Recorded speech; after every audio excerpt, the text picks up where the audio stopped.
다 함께 조용한 기도 드리심으로 2023년 이화의료원 추수감사절 예배를 시작하겠습니다.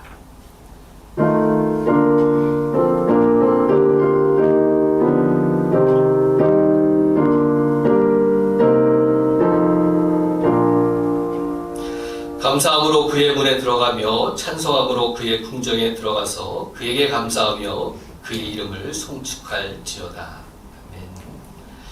다 함께 찬송가 587장 찬양하시겠습니다.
교동문 105번 감사절 첫 번째 교동문 하시겠습니다.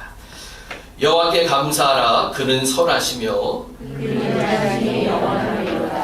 여호와께 감사하고 그의 이름을 불러 아뢰며 그들이 광야 사막길에서 방황하며 거주할 성읍을 찾지 못하고 줄이고 목이하라. 그들의 영혼이 그들 안에서 피곤하였도다. 이에 그들의 근심 중에 여호와께 부르짖음에 그들의 고통에서 건지시고 또 다른 길로 인도하사 거주할 성읍에 이르게 하셨도다. 여호와의 인자하심과 인생에게 행하신 기적으로 말미암아 그를 찬송할지로다.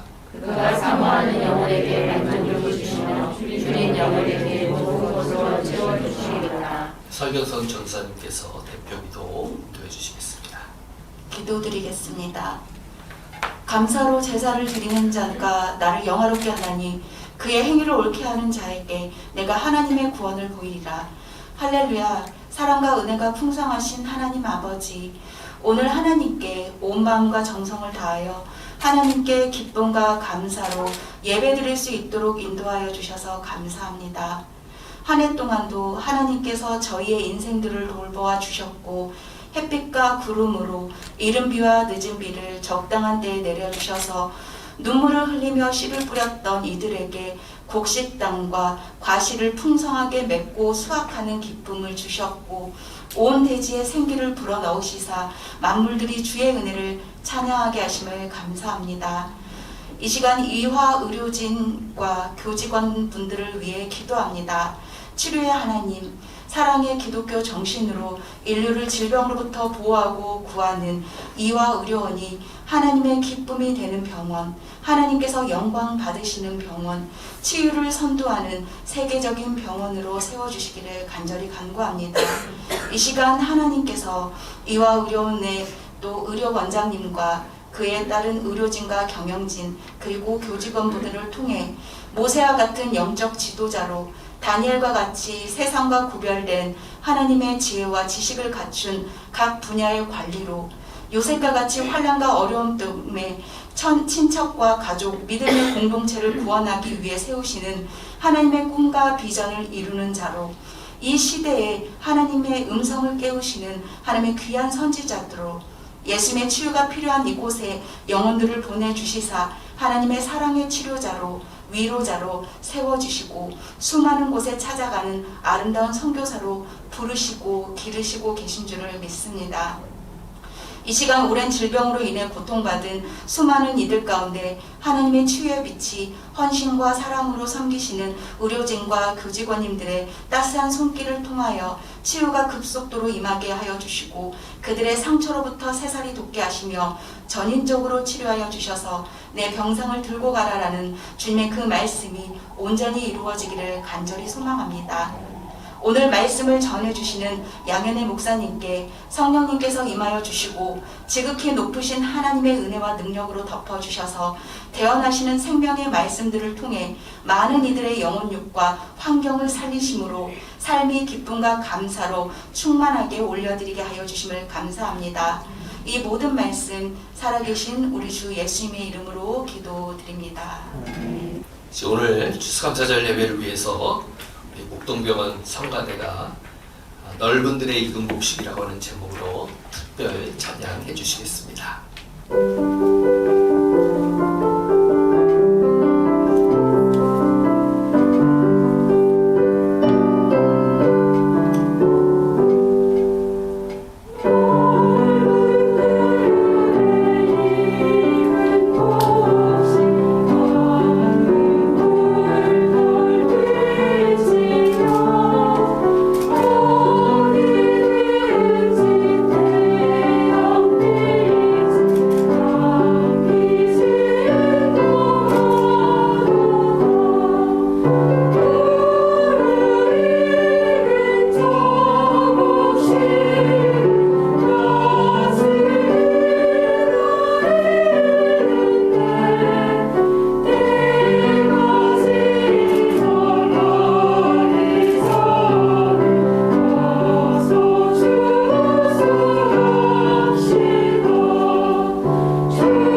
주시는 추수감사절 성경 말씀 로마서 12장 1절 하반절과 마태복음 20장 1절로 9절까지 말씀 제가 봉독하겠습니다.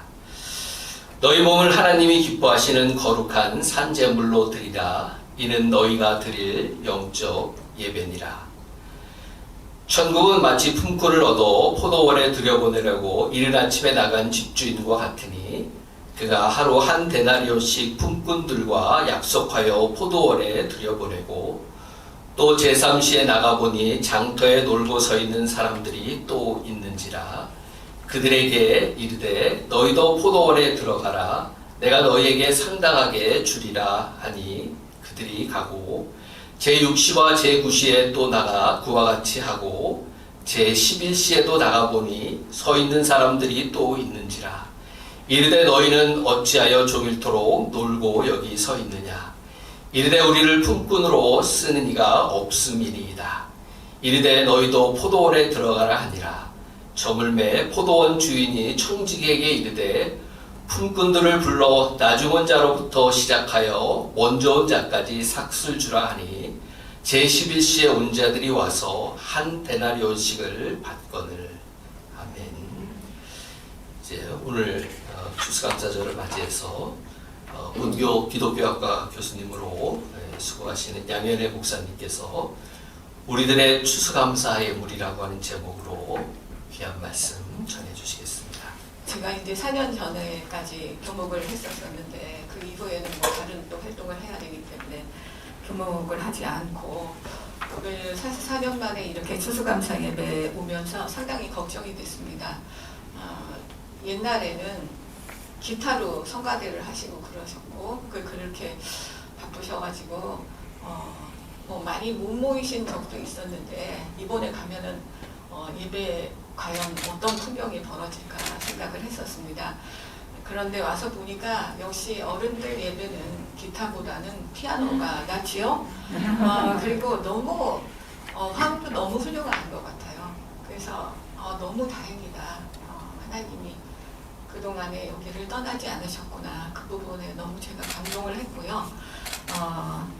저기 병원장님도 와 계시는데 송구스럽게도 제가 좀 발목을 다친 관계로 오늘은 앉아서 설교를 하도록 하겠습니다. 저희가 지금 추수감사 예배로 이 자리에 모였는데요. 이거 잘 되는 거죠? 네, 들으시죠? 네. 여러분들은 추수감사 예배 예물로 어떠한 예물을 드리시려고 준비를 하셨습니까? 오늘 와서 보니까 이러한 장식들 보니까 뭐 호박도 있고 밤도 있고 뭐 여러 가지 과일이 참 많아요. 그래서 농부들은 아마 한 해 동안 열심히 땀 흘린 이러한 농작물을 예물로 드릴 것 같고 또 자연은 아마 하나님께 이러한 풍성한 낙엽으로 하나님을 찬양하며 예배를 드릴 것 같습니다. 그리고 이 시간에 성가대는 또 적절한 어떤 노래로 주님을 찬양하셨습니다. 또 어떤 사람들은 자신의 월급의 일부를 추수감사 예물로 드리겠죠. 그 밖에도 굉장히 많은 예물을 우리는 드릴 수 있을 것입니다. 오늘 로마서는 여러분의 몸을 하나님께서 기뻐하실 거룩한 산 제물로 드리십시오. 이것이 마이크 벗고 하라고 하셨어요. 죄송합니다. 이것이 여러분이 드릴 합당한 예배입니다 라고 말하고 있습니다. 우리도 이 자리에서 드리고 싶은 예물이 여러 가지 있을 것입니다. 그런데 그중 가장 하나님이 기뻐하실 예물, 그것은 우리 자신을 거룩한 산 제물로 드리는 것이라고 사도 바울은 말하고 있습니다. 우리 자신을 산 제물로 드린다. 그렇다면 이 말은 또한 무슨 말일까요? 이것은 아마 하나님의 마음에 기뻐하실 수 있는 우리의 삶, 그리고 삶의 모습을 드리는 것이라고 말할 수 있겠습니다. 그렇다면 하나님의 마음이 어떠한 마음일까? 이것이 오늘의 굉장히 중요한 키워드가 될 수 있겠는데, 이것을 가장 잘 보여주는 성서의 본문의 하나가 오늘 우리가 읽은 마태복음 20장 말씀, 포도원 주인 이야기가 될 것입니다.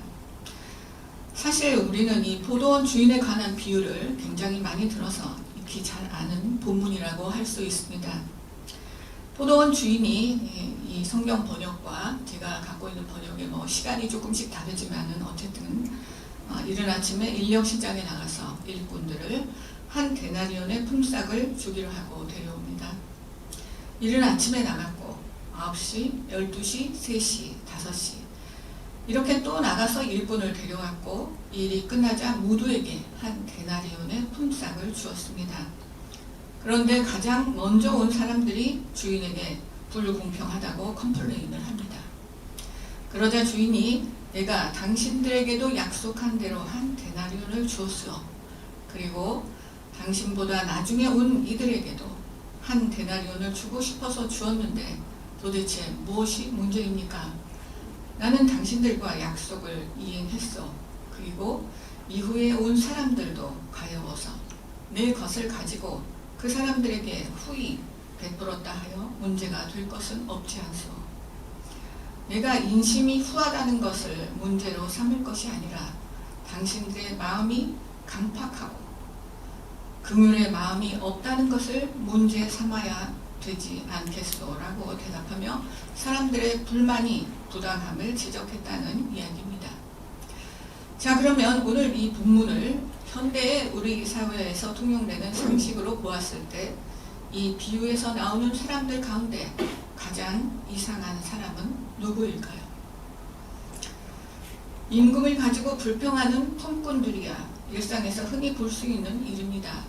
그리고 인력 시장도 우리가 TV에서 본 적이 있는 풍경으로 약하게 보이거나 기운이 없어 일을 잘 못하게 생긴 품꾼들은 선택되지 못한 채 남겨져 있다는 것도 익히 보는 풍경입니다. 그런데 유독 이 포도원 주인의 행동은 매우 많이 낯섭니다. 우선 이 포도원 주인은 품꾼들 못지않게 바쁩니다. 그는 인력시장에 이른 아침부터 시작해서 9시, 12시, 3시, 5시 등 총 5번을 나가 사람들을 데려옵니다.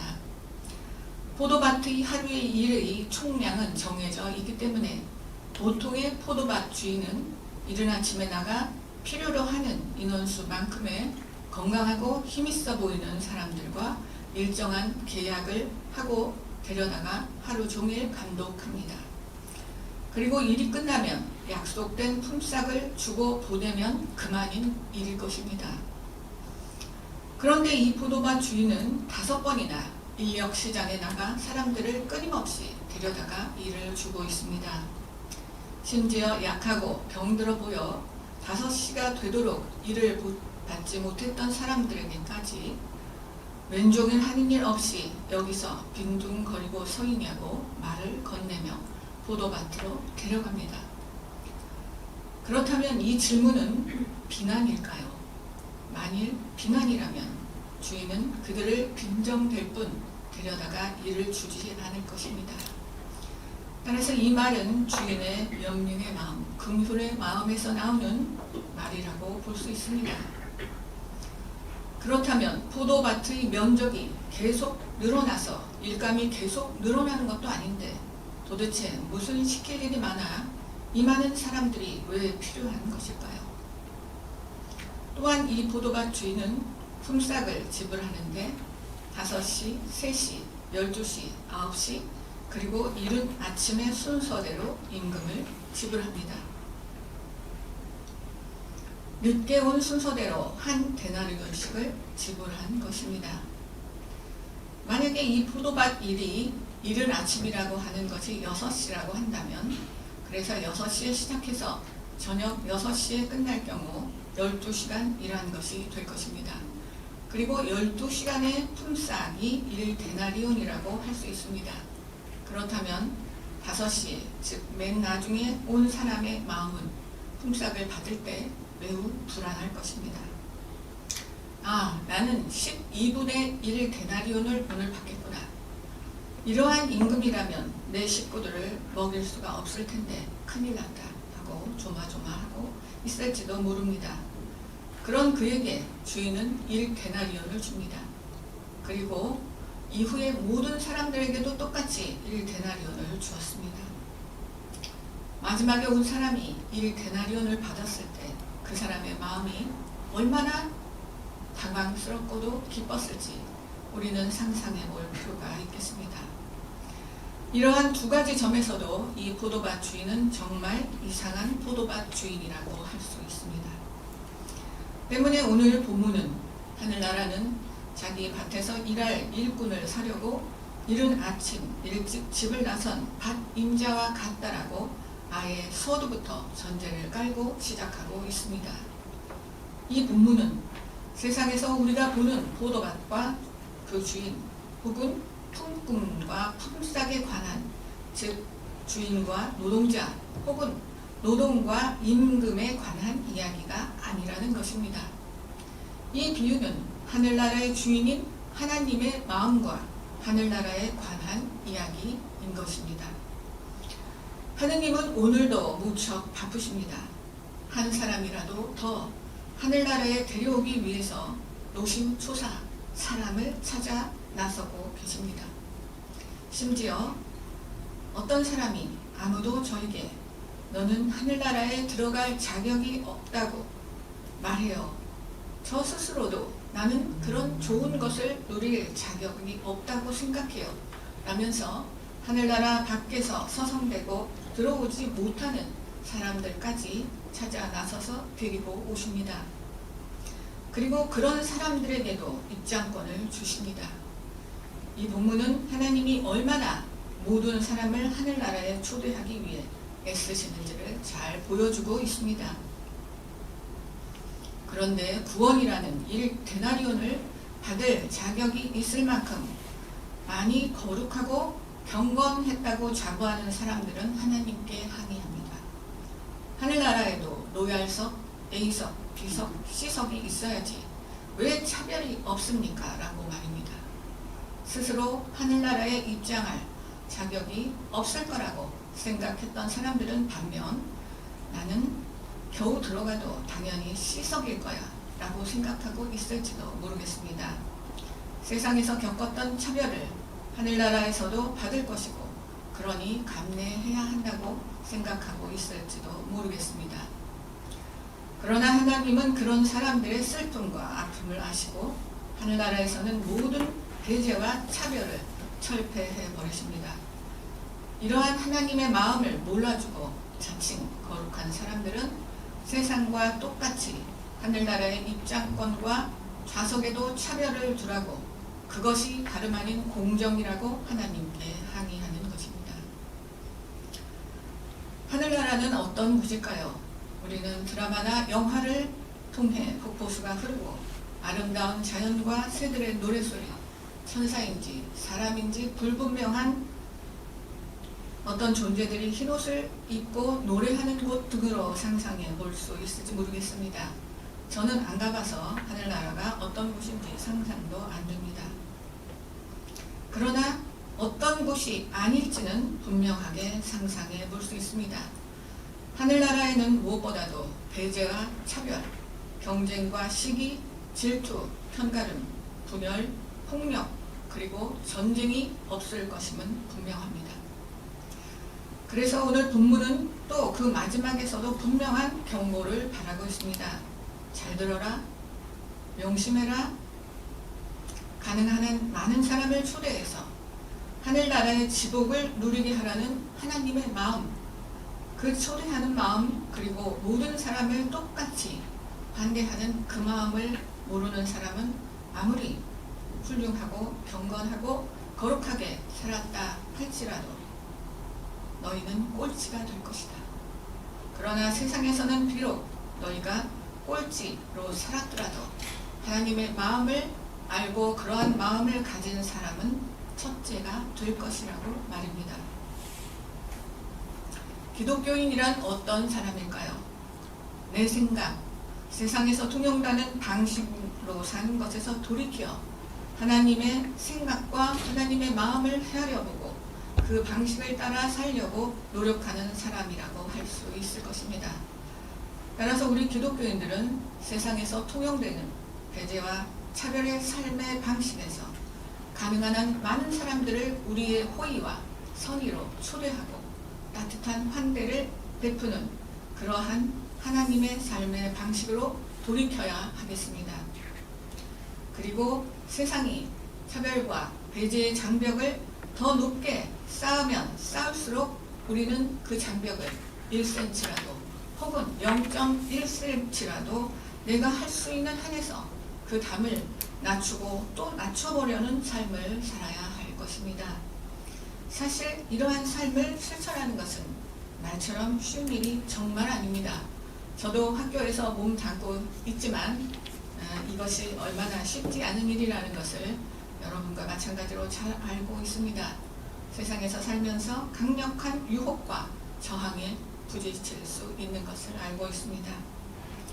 그러나 하나 다행스러운 것은 우리의 의료 현장이라고 하는 이 일들이 무척 밤낮이 없는 고단하고 고달픈 직업 환경이지만, 그러나 이곳이 하나님의 마음을 닮아가고 또 따라가는 삶이 세상의 다른 장소보다는 그래도 비교적 쉬운 환경일 수도 있다는 것이 고마울 수 있습니다.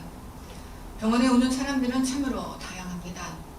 남자와 여자, 어린이와 노인에서부터 시작해서 직업도 각각이고 부자와 가난한 사람, 권력 있는 사람과 힘없는 사람 등등의 참으로 다양한 사람이 이 병원에 들어옵니다. 그러나 병원에 들어오는 순간 모든 사람은 하나의 공통점을 가지고 있습니다. 그들의 삶에서 가장 약한 순간을 이 장소에서 맞이하고 있다는 것입니다. 특별히 위중한 병에 걸린 사람들은 말할 것도 없을 것입니다. 지푸라기 하나라도 잡고 싶어 하는 이러한 사람들은 자기 인생의 어느 때보다도 사람들의 호의와 선의에 초대받기를, 그리고 따뜻한 환대를 목마르게 필요로 합니다. 무심코 건넨 작은 친절이 그들에게는 커다란 안심과 그리고 응원이 될 수 있는 가장 약한 장소를 보내고 있는 곳이 다름 아닌 병원인 것입니다. 저도 이러한 것을 뜨겁게 경험한 적이 있습니다. 작년 말 제 남편이 바로 이곳 목동병원에서 이 세상에서의 삶을 정리하고 하나님 나라로 가는 여행을 준비하기 위해 입원해 있었습니다. 그때 무심코 해주신 간호사 선생님의 작은 친절이 남편의 긴장되고 예민했던 마음을 얼마나 편안하게 해주었는지 모릅니다. 그리고 전문의 선생님들의 친절한 대답이 남편에게는 또한 말할 수 없는 격려가 되었습니다. 특별히 이 자리에 제가 설교를 맡게 되어서 거절하지 않고 너무 감사했던 것은 때를 봐서 환자의 심리 상태에 맞춰서 눈높이를 조절하며 병세를 설명해주던 간센터의 이하나 선생님, 그리고 입원 생활의 상담을 맡아주셨던 최봄래 수간호사님, 그러한 모든 분들의 친절이 마지막 여행을 준비하는 저희 남편의 마음에 참으로 큰 위로와 격려가 되었고, 그러한 남편의 짐을 함께 같이 챙기며 그 자리를 지켰던 저희 가족들에게 얼마나 커다란 사랑으로 다가왔는지 모르겠습니다. 이제 말씀을 정리해 보겠습니다. 우리가 하나님께 추수감사 예물로서 오늘 이 자리에 준비해 오신 예물이 정말 많이 있을 수 있겠습니다. 물질적인 것이 아닌 정신적인, 아니면 마음의 여러 가지 것을 여러분들은 준비해 오셔서 감사할 것들이 아주 많을 것이라고 생각합니다. 그러나 그 중에서 최고의 예물은 사도 바울이 말한 것처럼 우리 자신의 삶이라고, 우리의 몸을 거룩한 산 제물로 드리자는 이 말씀이 저희들에게 특별한 울림으로 다가옵니다. 여러분들의 참으로 고달고 그리고 어쩌면 루틴대로 흘러갈 수 있는 그러한 이 직업 생활을 가능한 한 많은 사람을 초대하시고 똑같이 환대하시기 위해서 오늘도 동분서주하시면서 바쁘신 하나님과 동역하는 그러한 직업이자 동시에 사역이 되기를 주님의 이름으로 축원합니다. 그래서 한 해 동안 쌓은 그러한 삶의 열매들을 오늘 여러분의 준비하신 예물과 함께 주님께 풍성히 바쳐드리는 이 시간이 되었으면 좋겠습니다.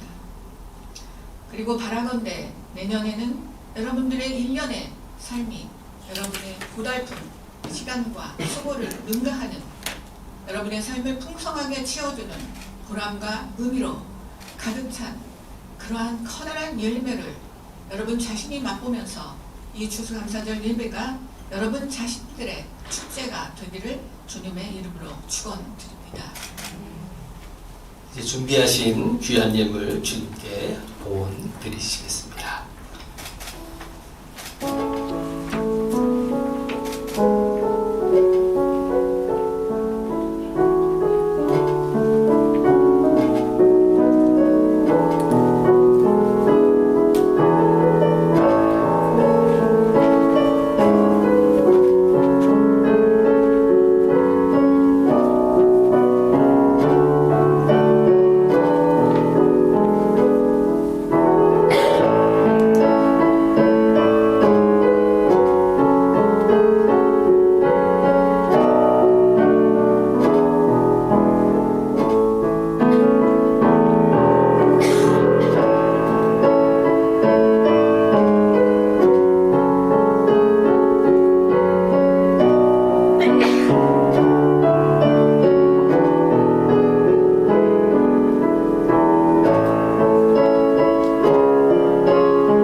광고의 말씀 잠깐 드리겠습니다.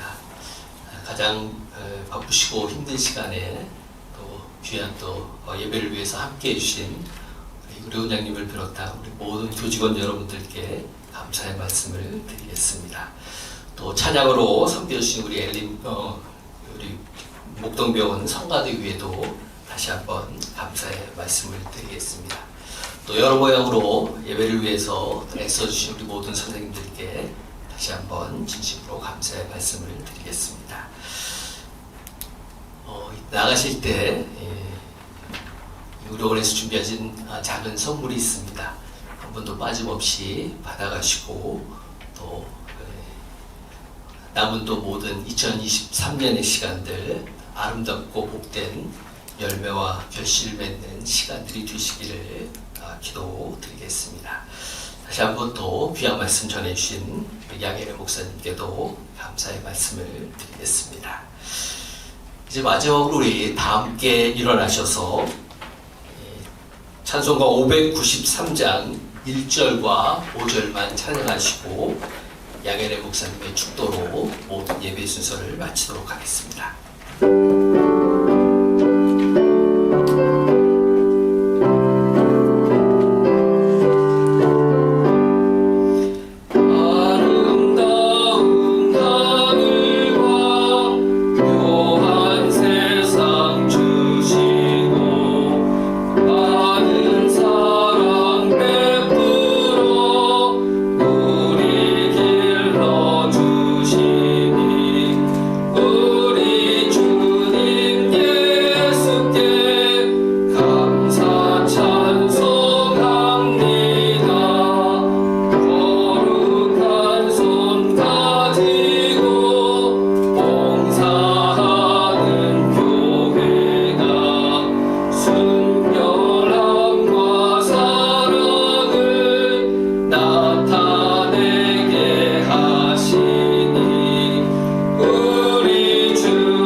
성부성자 성령 삼위일체 하나님의 능력 주시고 위로하시고 지혜 주심이 하나님의 마음을 닮아 가능한 한 많은 사람을 우리의 선의와 호의로 초대하여서 따뜻한 환대를 베풀고자 하는 이 자리에 모인 모든 목동병원 식구들과 그리고 참석하지 못하고 각자의 자리에서 이 시간에도 충성되이 섬기는 우리 이화여자대학교 목동병원과 그리고 우리 이화여자대학교에 또한 우리나라 위에 지금과 같이 영원히 함께 하시기를 축원드립니다.